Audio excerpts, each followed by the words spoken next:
Président, d'abord, merci parce que vous avez accepté de nous accorder de votre temps ce matin pour que nous puissions échanger avec vous. Vous êtes en train de pratiquement terminer la mission que vous avez effectuée ici dans la province du Kasaï-Oriental. On vous a vu cette fois-ci avec la Banque mondiale, et donc pour un projet financé par la Banque africaine de développement. Quel est le lien qui existe entre les deux? Merci pour la question posée, monsieur le journaliste. Je vais rapidement d'abord vous dire l'objet de la mission qui a fait que nous puissions arriver ici. Le projet PRISE, c'est un projet que vous connaissez déjà très bien avec ses différentes réalisations, notamment dans la construction et l'équipement des écoles, des centres de santé et des latrines qui ont été construites. Actuellement, c'est les travaux d'addiction d'eau potable de la ville de Mbujimaï. Et puis en milieu rural, il y a des interventions de mini-réseaux de réservoirs qui varient de 200 mètres cubes à 40 mètres cubes, suivant les besoins des demandes. Donc le projet PRISE en soi, c'était je dirais, une des premières expériences, qui est un projet du gouvernement avec un ancrage institutionnel au ministère du Développement rural, qui a des compétences notamment dans l'intervention en milieu rural, et aussi à bénéficier de l'appui de la Banque africaine de développement. Et je dirais encore que c'était un défi au niveau du projet PRISE, parce que c'était une des premières fois où l'on intervenait en milieu rural avec les ouvrages séculaires comme vous le voyez, et avec les différentes interventions dans la zone.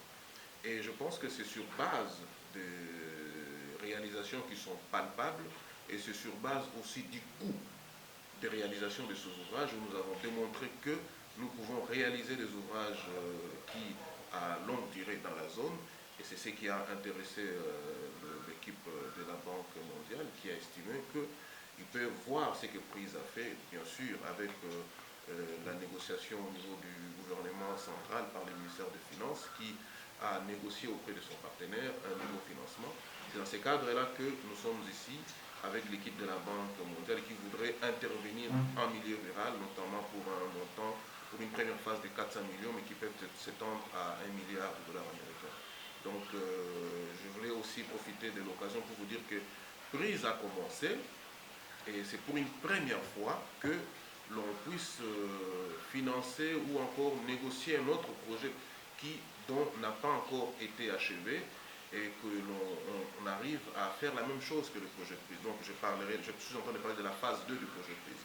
Actuellement, il y a une phase 2 qui vient compléter ce que PRISE a fait, et à côté de ça aussi, la Banque mondiale qui vient faire pratiquement, ou qui fera pratiquement la même chose que le projet PRISE. Voilà si je peux répondre à votre première question. Et monsieur le coordonnateur, vous parlez là de la deuxième phase du projet PRISE. Cette deuxième phase, elle est évaluée à combien d'argent? Est-ce que les travaux seront les mêmes et toujours dans les mêmes régions que vous exécutez? Oui, la deuxième phase, d'abord pour ce qui est de coût, cette deuxième phase est évaluée à plus de 70 millions de dollars américains. Parce que la première phase, il faut dire, c'était une phase de 158 millions de dollars américains, avec les différentes composantes, notamment de gestion au niveau du projet.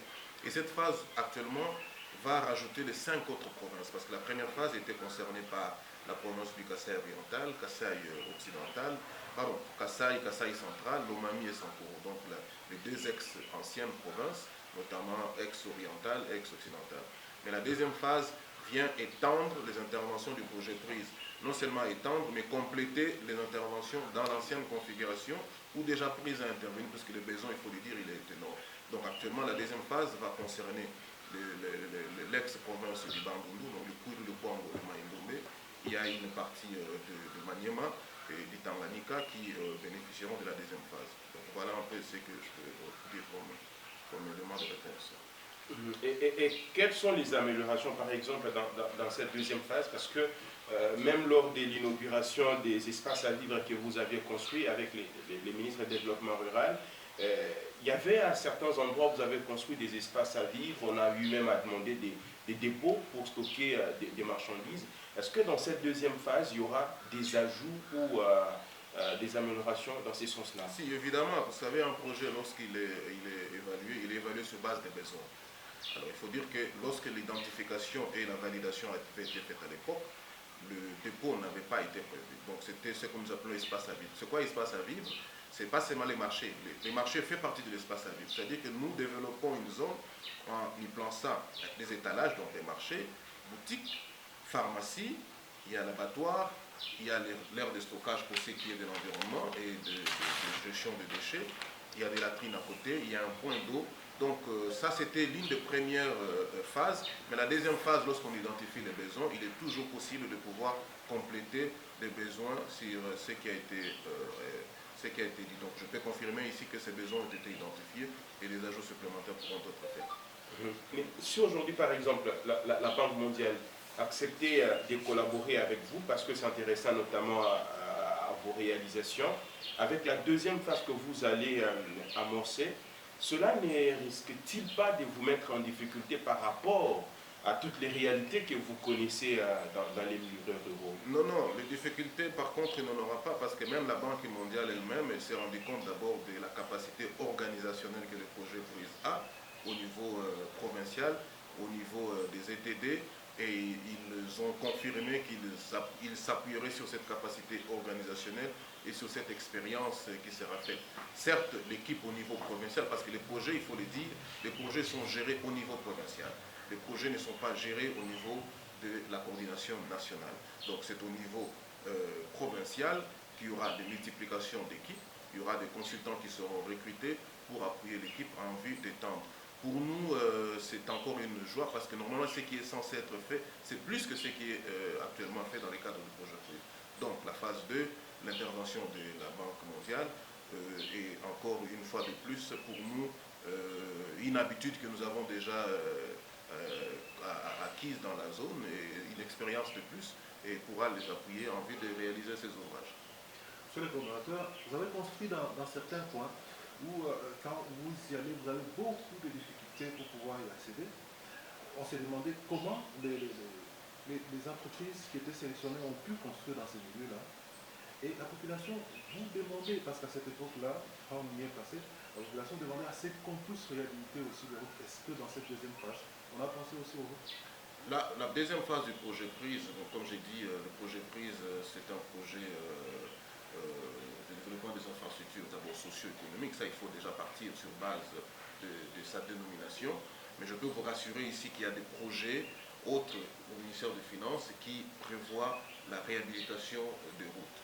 Bon, la difficulté, vous savez, si nous nous basons que sur des difficultés, je pense que nos populations en milieu rural ne bénéficieront pas de ces ouvrages. Donc vous avez constaté que ces défis, où deux fois le matériau était transporté par vélo, d'autres par bateau, d'autres par même par la population, en vue d'aider à pouvoir réaliser ces projets.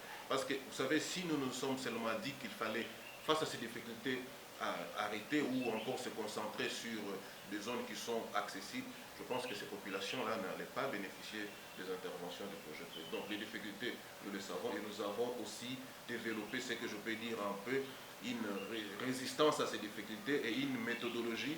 Et ça, c'est du point de vue managérial que nous arrivons à détourner. Et beaucoup nous posent les questions. C'est d'ailleurs la raison pour laquelle la Banque mondiale voudrait, l'équipe de la Banque mondiale voudrait savoir comment est-ce que nous arrivons à contourner ces difficultés pour aller réaliser ces ouvrages dans des contrées vraiment reculées de la province et les ouvrages de qualité. Ça, c'est une des expériences que nous mettrons vraiment à leur disposition. Monsieur le coordonnateur, je vous remercie. Merci beaucoup.